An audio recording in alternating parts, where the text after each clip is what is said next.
Christ Grace Unlimited is a ministry dedicated to spread the gospel of Jesus Christ, worshiping God in spirit and in truth, through Christ's sound doctrine, exalting His word above all things.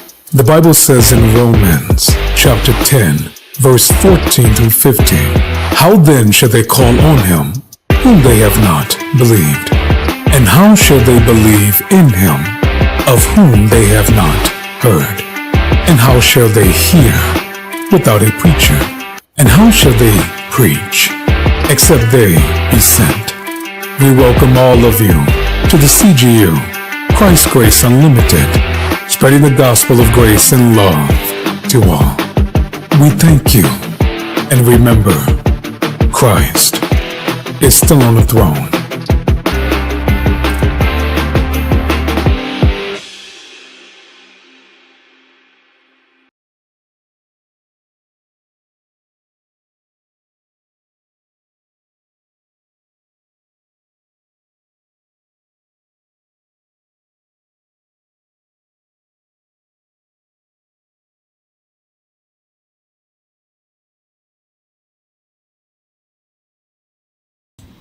Welcome to CGU, Christian Gamers Union. My name is Trust in Christ, and we're going to continue on the book of Samuel. Last week we covered the topic of works of the flesh, in particular the marring of the beards and tattooing. But today we're going to get back on track in the book of 1 Samuel, where we left off with, Eli and his household being judged because of the sins of his son. And to recap, his sons did foul sacrifice similar to Aaron's sons within the temple. Took the false offerings, and they were being whores within the temple, and they were defiling the temple of God. And guess what? When Eli found out about it, instead of bringing judgment, to his sons, cast them out from the priesthood. He pretty much didn't do nothing about it. So God, through Samuel, when God called Samuel, brought judgment to Eli's household because of this sin. And Eli, he submitted to it and said, "This is coming from the Lord." Samuel was afraid of this when God called him, but Eli was a prophet of God as well and accepted the prophecy that came from God because his household was sinful. They played the whore, and they were sons of Belial, worthless sons that didn't uphold the priesthood of God. Alright, so before we get started, I want to thank God for everybody that's in this chat. I'm not going to say names right now, and I want us to all, pray, for this group, for the group to grow, for sound doctrine to continue in here, and for us all to have integrity as we go out and evangelize. But let's get into this Bible study. 1 Samuel chapter 4.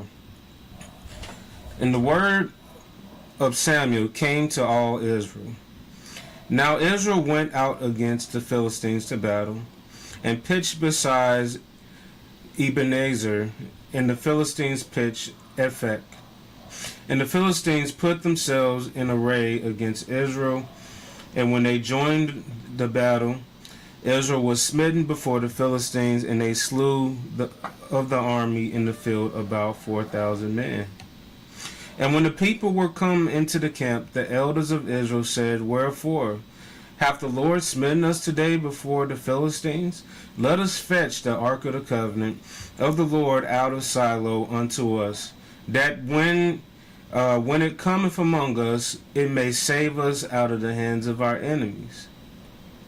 So the people sent to Shiloh, that they might bring from thence the ark of the covenant of the Lord of hosts, which dwelleth between the cherubims, and the two sons of Eli, Hophni and Phinehas, were there with the ark of the covenant of God. And you're going to see the fate of the two sons of Eli.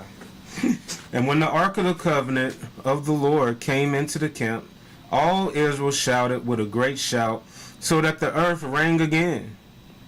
And when the Philistines heard the noise of the shout, they said, What meaneth the noise of this great shout in the camp of the Hebrews?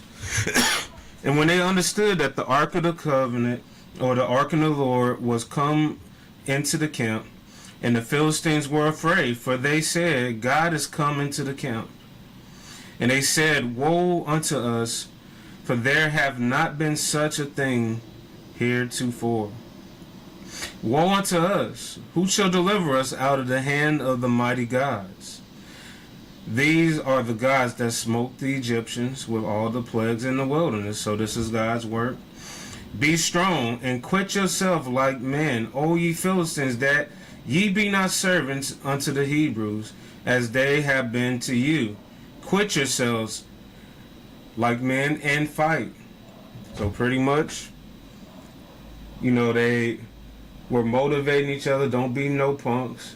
These are the Hebrews. We have conquered them before. Yes, their God did this. Yes, their God, allowed them to defeat the king of Og and these mighty lands. Yes, they had the battle of Jericho. Yes, they done all these great things. But guess what? We conquered them too in our history. They were our servants. So don't be afraid of these, little people. Get yourself up. Don't be afraid. We know what their gods do. But guess what? We got a chance to fight like men. And the Philistines fought, verse 10, and Israel was smitten, and they fled every man into his tent. And there was a great slaughter, for there fell 30,000 footmen. That's a lot of men. And the ark of God was taken, and the two sons of Eli, Hophni and Phinehas, were slain. So, just like God told Eli, pretty much his household was cut off. So, the judgment of the two sons that were being whores in the temple, they were killed because of that. So, one thing you should get from this, the Ark of the Covenant is very vital. And in Israel's history, typically when the Ark of the Covenant was brought out, that meant victory. 10 times out of 10. But if Israel was not right with God, it wouldn't matter if they had the Ark of the Covenant. So with us, we ought not to look to images, signs, or all these charms for good luck, but we have to look to God and be right with God. Because what is the greatest commandment of all, as Christ says? Hear, O Israel, love the Lord thy God with all thy heart, with all thy strength, and with all thy mind, which all you serve God. And what is the first commandment found in Exodus chapter 20? Thou shalt not have any other gods before me. Thou shalt not make any graven image, things that are in heaven, which are above, things that are on earth, which is beneath heaven, and things that are in the sea, which is beneath the earth.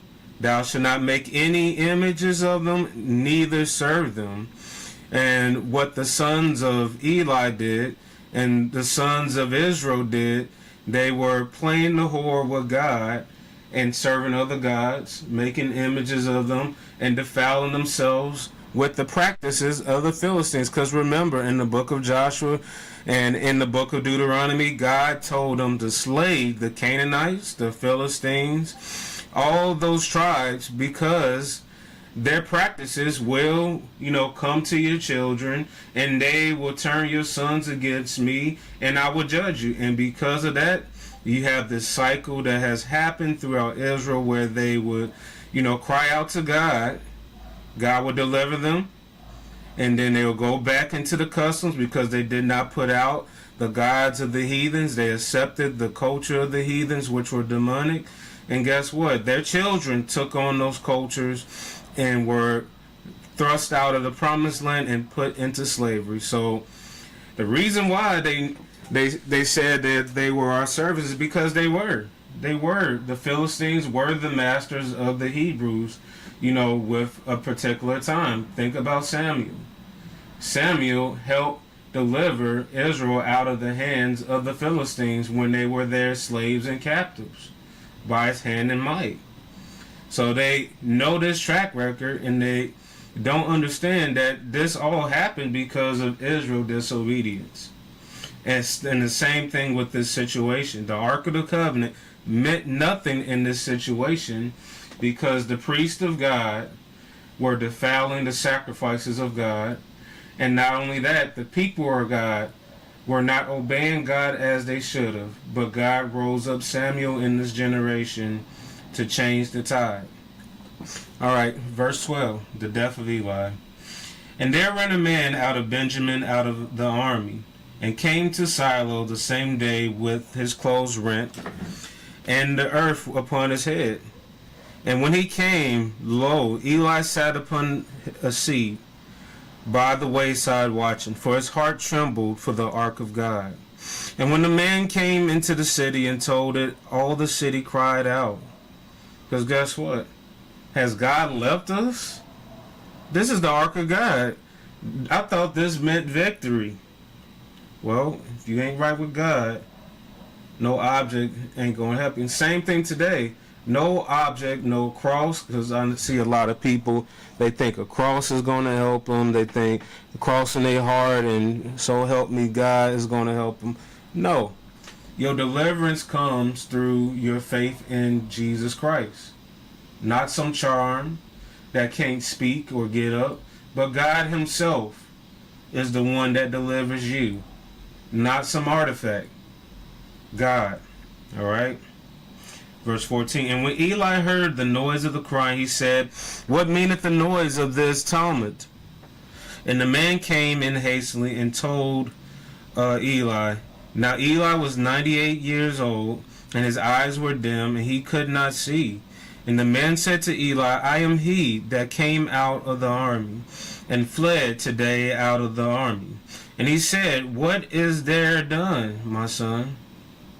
And the messenger answered and said, Israel has fled before the Philistines, and there have been also a great slaughter among the people, and thy two sons also, Hophni and Phinehas, are dead, and the ark of God is taken. And it came to pass, when he had made mention of the ark of God, that he fell from off the seat backwards on the side of the gate, and his neck brake, and he died. For he was an old man and heavy, and he had judged Israel 40 years. And his daughter-in-law Phinehas' wife was with child, near to be delivered. And when she heard the tidings of the ark of God was taken, and that her father-in-law and her husband were dead, she bowed herself and travailed, for her pains came upon her. And about the time of her death, the woman that stood by her said unto her, Fear not, for thou hast borne a son. But she answered not, neither did she regard it. And she named the child Ichabod, saying, The glory of the Lord is departed from Israel. Ooh-wee, that's sad. The glory of the Lord has departed from Israel. And she said, The glory of the Lord has departed from Israel, for the ark of God is taken. Sad day. But it happened because they disobeyed God, and that bloodline of Eli was cut off because of the sins of the father. Alright, let's continue on real quick.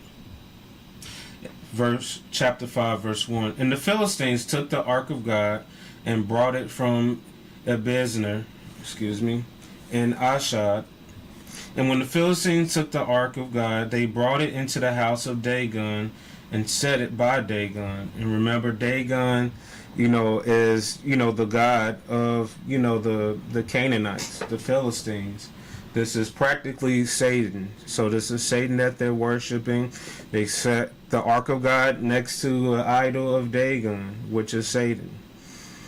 And when they of Ashdod arose early on the morrow, behold, Dagon was fallen upon the face of the earth before the ark of the Lord. And they took Dagon and set him in his place again. And when they arose early on the morrow morning, behold, Dagon was fallen upon the face of the ground before the ark of the Lord, and the head of Dagon and both the palms of his hands were cut off from the threshold. Only the stump of the dragon was left to him. I wonder who did that. God. Therefore, neither the priest of Dagon nor any that come into Dagon's house tread on the threshold of Dagon in Ashdod unto this day. But the hand of the Lord was heavy upon them of Ashdod, and he destroyed them and smote them with emerods, even Ashdod and the coast thereof. And the men of Ashdod saw that it was so. They said, the ark of God of Israel shall not abide with us, for his hand is sore upon us, and upon Dagon our God, which is Satan. They sent therefore and gathered all the lords of the Philistines unto them and said, what shall we do with the ark of God of Israel? Because guess what?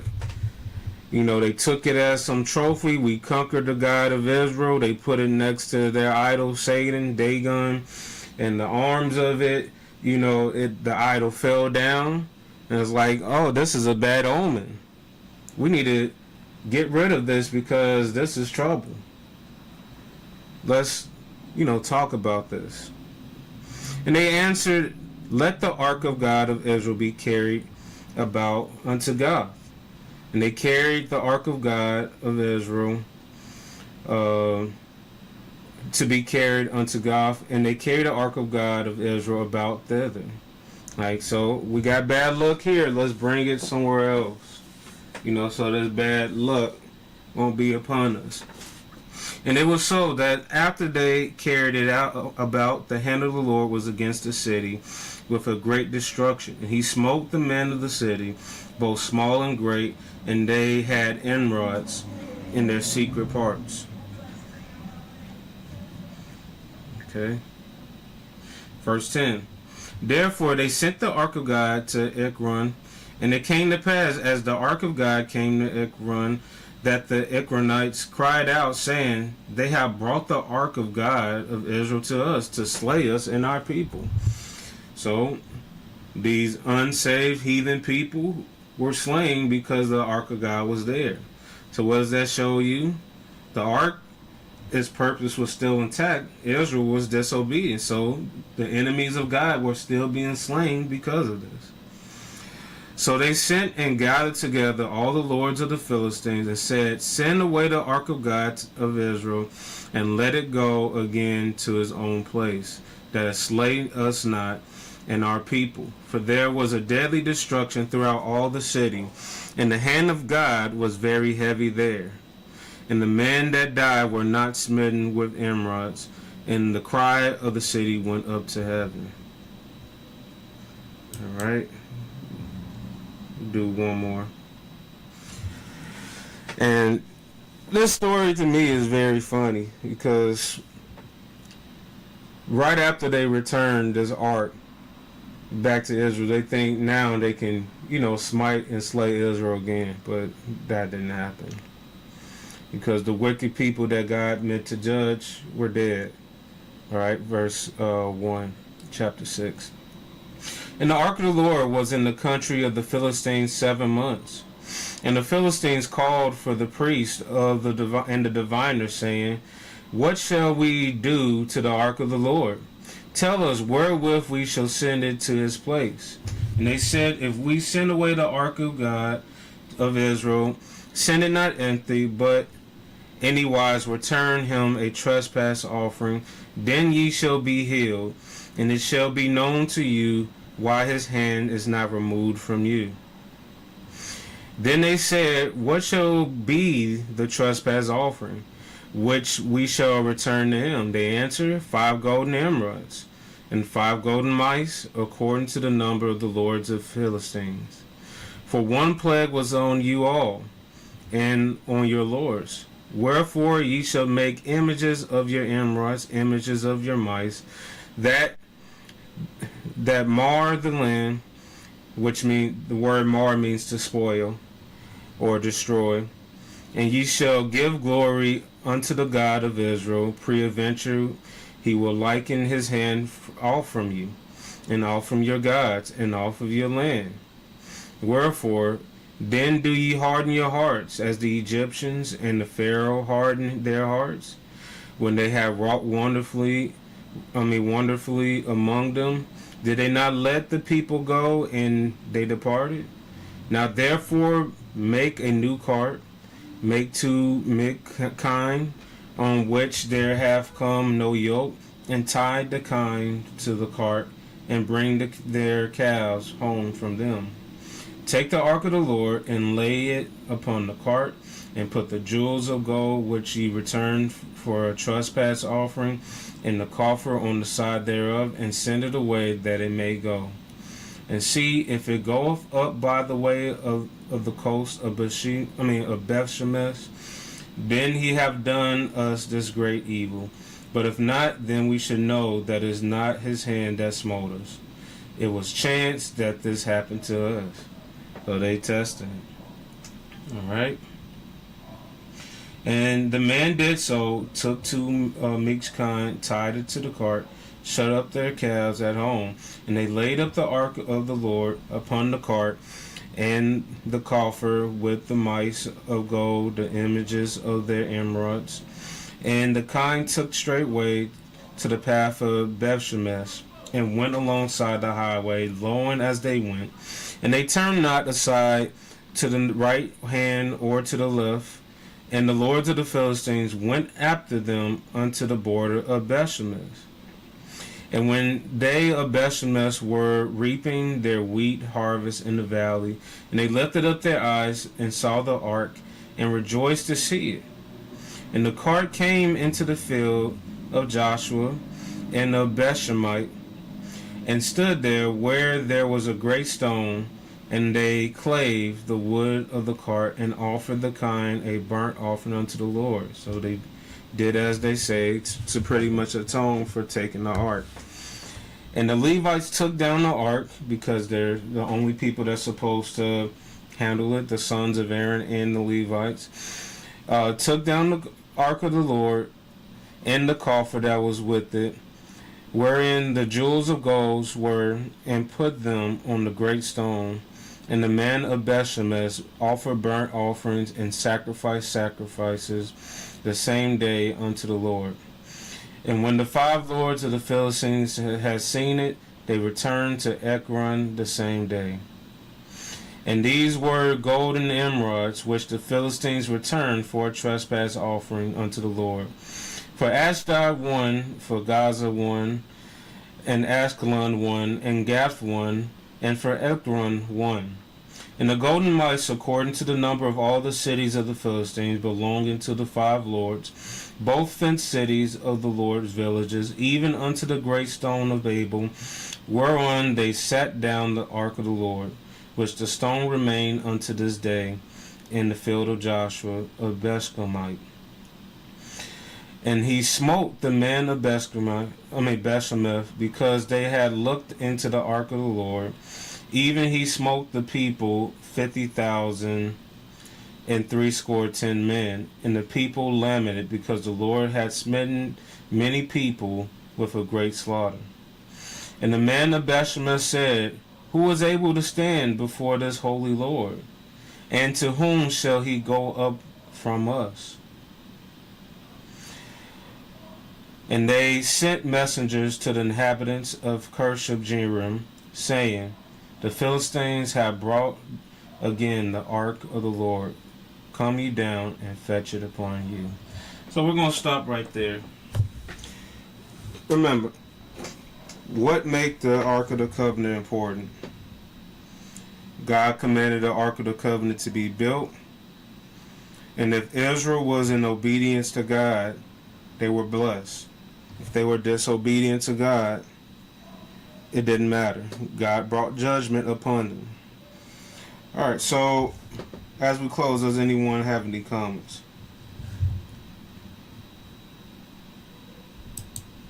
No? Alright, we're going to close out on that note. CGU, James closes out. CGU and all the biblical works are brought to you in part by the Bible. Alright, God bless. Until next time.